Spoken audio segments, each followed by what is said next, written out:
کہ یہاں آئے 4 شادیاں کریں, انجوائے کریں آپ. یہ جب وہی ہے نا کہ آدمی کو جب یہ لالچ ملے گا تو وہ تو پھسلے گا. اب جیسے میں اگر یہاں پہ اسلام پہ شروع ہو جاؤں, اب جیسے پروفٹ محمد تھے, محمد جی جو تھے, ان کی 25 سال کے بعد 24-25 سال میں شادی ہوئی تھی. 25 سے مطلب 50 ایئرس تک ایک ہی شادی ہوئی, جب تک وہ آلموسٹ 50 سال ریپورٹڈلی جو لکھا گیا. 50 سال کے ہونے کے بعد پتہ کتنی شادیاں ہوئی تھی؟ 12 یا 13 شادیاں ہوئی. 12 یا 13 شادیاں ہوئی, ٹھیک ہے نا. تو مین ول بی مین کے برانڈ ایمبیسڈر وہی تھے میرے خیال سب سے پہلے, کیونکہ دیکھیں اسلام اتنی تیزی سے پھر پھیلا بھی اس لیے, آپ باقی سب بھول جائیے پیسفل ریلیجن اور اتنا سارا, لیکن جو یہ ایک بیسکلی مین ول بی مین والا جو اسٹریٹجی سب سے پہلے انہوں نے نکالی تھی, لالچ اتنا تھا کہ یہاں آئے 4 شادیاں کریں, انجوائے کریں آپ. یہ جب وہی ہے نا کہ آدمی کو جب یہ لالچ ملے گا تو وہ تو پھسلے گا. اعوذ باللہ من الشیطان اللعین الرجیم, بسم اللہ الرحمن الرحیم. ناظرین گرامی, آپ کے سامنے آج ایک اہم مسئلے پر گفتگو کرنی ہے, اور وہ یہ کہ بعض نادان حضرات, دشمنان اسلام, دشمنان دین, یہ گمان کرتے ہیں پیغمبر اکرم صلی اللہ علیہ وآلہ وسلم کی طرف نسبت دیتے ہوئے کہ پیغمبر نے جو یہ 13 شادیاں, 14 شادیاں, یہ جو اتنی شادیاں پیغمبر اکرم نے کی, یہ ہوس اور شہوت کی وجہ سے کی تھی. العیاذ باللہ, العیاذ باللہ. اللہ کے نبی نے, حبیب خدا نے, اول ما خلق اللہ نوری نے, یہ بعض نادان حضرات, دشمنان دین, دین سے ناآشنا لوگ, اور جن کے اندر دین کی کسی قسم کی سمجھ نہ ہو, وہ ایسی باتیں کرتے ہیں. یہ یاد رکھیے ناظرین گرامی, تاریخ کا جب ہم مطالعہ کرتے ہیں, اسٹڈی کرتے ہیں, تو ہمیں یہ ملتا ہے کہ پیغمبر اکرم نے پہلی جو پیغمبر اکرم کی جو شادی ہے وہ جناب خدیجہ سلام اللہ علیہا کے ساتھ, اور اس وقت پیغمبر اکرم کا سن مبارک 25 سال 25 ایئرس کے پیغمبر اکرم تھے. اور 55 ہجری, جب 55 سال کے ہیں پیغمبر, تو اس کے بعد آکینی کے جب تک جناب خدیجہ سلام اللہ علیہا رہی ہیں, پیغمبر نے ان کی زندگی میں کوئی دوسری شادی نہیں کی. 20 یا 25 سال بعد مورخین نے لکھا کہ جناب خدیجہ کے ساتھ جو زندگی ہے, رشتہ ازدواج, اس میں نبی کریم نے کوئی شادی نہیں کی. اور جناب خدیجہ جب شادی کی تو خود پیغمبر اکرم کی عمر مبارک 25 سال, جناب خدیجہ کی عمر مبارک بھی 25 سال تھی. اب جو آپ کے سامنے فلسفہ بیان کرنا ہے کہ یہ پیغمبر اکرم نے اتنی شادیاں کیوں کی. جناب خدیجہ کے جانے کے بعد پیغمبر اکرم نے 13 ایک قول کے مطابق, اور ایک اور قول کے مطابق 15 شادیاں پیغمبر اکرم نے کی ہیں. اور مسلمان ان تمام جو نبی کی بیویاں تھیں ان کو امہات المومنین اور مومنین کی ماؤں کا درجہ دیتے ہیں, قرآن کی آیت بھی ہے.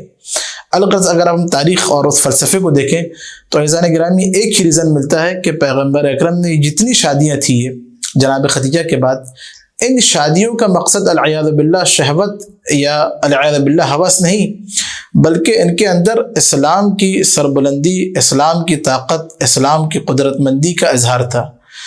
اب اگر مثلا اس کے اندر دیکھا جائے, جناب عائشہ سے جو پیغمبر اکرم کی شادی ہے وہ کیا, وہ عرب کے جو جناب عائشہ بنت ابو بکر, عرب کا بڑے قبیلے سے تعلق تھا, اس قبیلے کو اسلام کی طرف مائل کرنا, تو اس وجہ سے نبی نے جناب عائشہ سے شادی کی کہ وہ جو پورا قبیلہ ہے وہ اسلام کی طرف آئے اور اسلام کی طرف مائل ہو, اسلام کو قبول کریں. یہ ایک سبب جناب عائشہ سے شادی کرنے کا.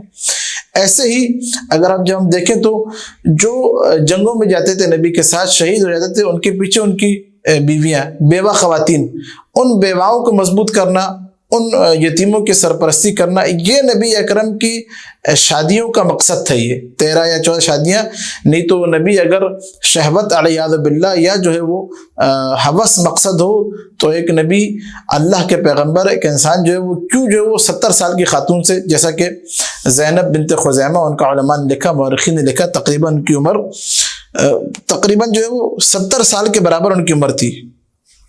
ایک بوڑھی خاتون سے کیوں کر رہے ہیں؟ تاکہ ایک بیوہ جو ہے وہ اس کی کفالت کر سکیں, یتیم بچوں کی کفالت کر سکیں. جو نبی کی ازواج کی جو تعداد بیان کی جاتی ہے 13 یا 15, اس میں سودا ہے. سودا سے شادی کیوں کی؟ سودا کی جو ہے وہ جان کو خطرہ تھا, ان کی جان کی حفاظت کے لیے نبی نے شادی کی. جناب عائشہ سے شادی کیوں کی؟ اس قبیلے کو اسلام کی طرف متمائل کرنا تھا, تو جناب عائشہ سے شادی کی. جناب زینب بنت جحش, یہ کون ہے؟ یہ بیوی تھی حضرت زید ابن حارثہ کے, جن کو نبی نے اپنا بیٹا کہا تھا. عربوں کے اندر یہ جاہلیت کی ایک رسم تھی کہ جس کو منہ بولا بیٹا بولا جاتا ہے ہمارے یہاں، بول دیا جائے تو پھر وہ اس کو بالکل جو ہے وہ سگے بالکل بیٹے کی طرح سمجھا جاتا ہے۔ اگر اس کا انتقال وغیرہ ہو جائے، وہ طلاق دے دے زوجہ کو، تو اس کی زوجہ سے شادی کرنا یا جو ہے وہ اس کی جو بیوہ سے شادی کرنے کو بالکل حرام سمجھا جاتا تھا۔ اسلام آنے کے بعد نبی نے یہ اسلام کا وقار تھا بتایا، شریعت محمدی میں اسلام میں ایسا کچھ نہیں ہے، منہ بولا بیٹا بالکل سگے بیٹے کی طرح نہیں ہوتا۔ جب زید بن حارثہ کا شہادت ہوئی ہے تو اس کے بعد نبی نے جو ہے وہ زینب بنت جحش سے شادی کی ہے۔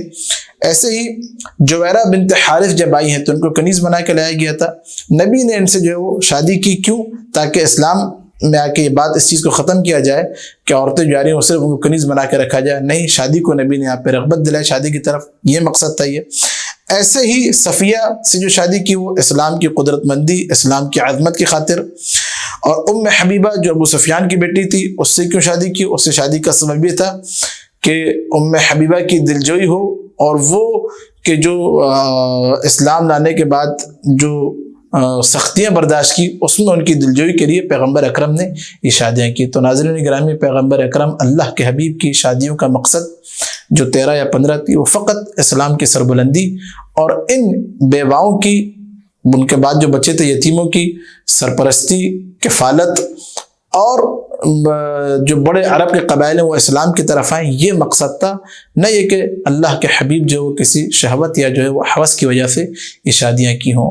خداوند کریم سے دعا ہے کہ ہمیں زیادہ سے زیادہ علوم آل محمد کو سمجھنے کی توفیق عطا فرمائے۔ وصلی اللہ علی سیدنا محمد وآلہ الطاہرین۔